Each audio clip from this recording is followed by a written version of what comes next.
जम्मू कश्मीर के पहलगाम में धर्म पूछकर हत्या करने वाले आतंकवादियों ने भारत की आत्मा पर चोट किया है। अब पाकिस्तान परस्त आतंकवादियों को सबक सिखाने के साथ दुश्मन देश पाकिस्तान को भी कड़ा सबक सिखाना जरूरी है। उक्त बातें सोमवार को आशापुर में हिंदू संगठनों की ओर से आयोजित आतंकवाद विरोधी मार्च के पूर्व लोगों को संबोधित करते हुए विश्व हिंदू परिषद के प्रांत सह प्रचार प्रमुख डॉक्टर लोकनाथ पांडेय ने कही।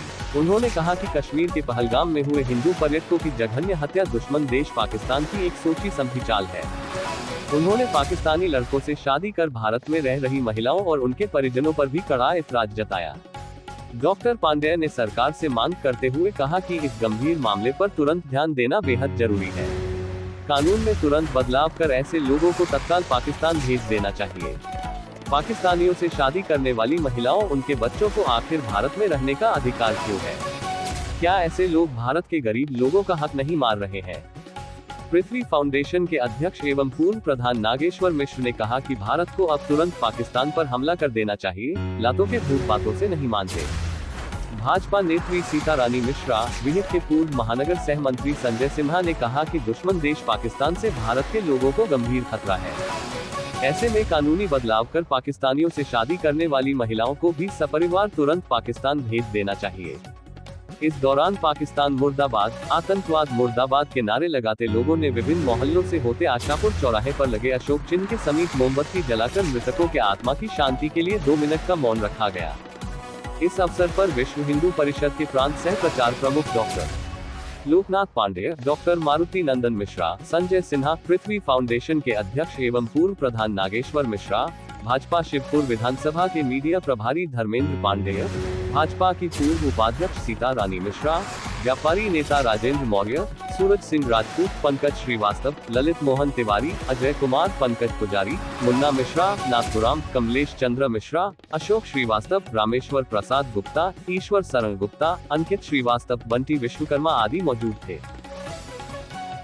जो है भारत की नागरिकता समाप्त करे और उन्हें पाकिस्तान भेज दे। जय जय श्री राम। दूसरा काम, गली गली में आपको बांग्लादेशी रोहिंग्या जो है आपको मिल रहे हैं। देखिए सूरत में बहुत अच्छा काम हुआ, गुजरात में, वहाँ से हजारों गुजरात में रह रहे रोहिंग्या बांग्लादेशियों को चिन्हित करके पकड़ करके बाहर निकाला गया। अब उन्हें विदेश भेजा जा रहा है। बांग्लादेश की सिट्टी पिट्टी गुम है।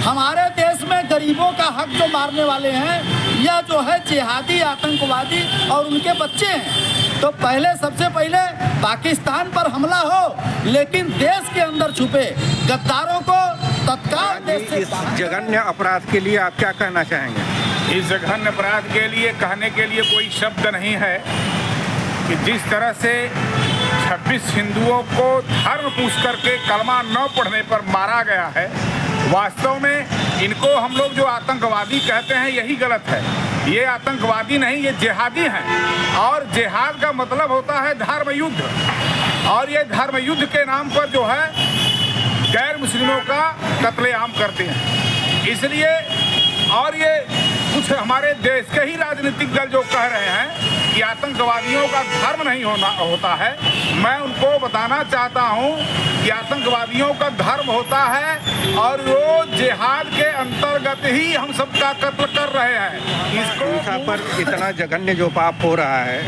ऐसा अपने देश में अपने घर में ही लोग आज सुरक्षित नहीं है। आप क्या कहना चाहेंगे?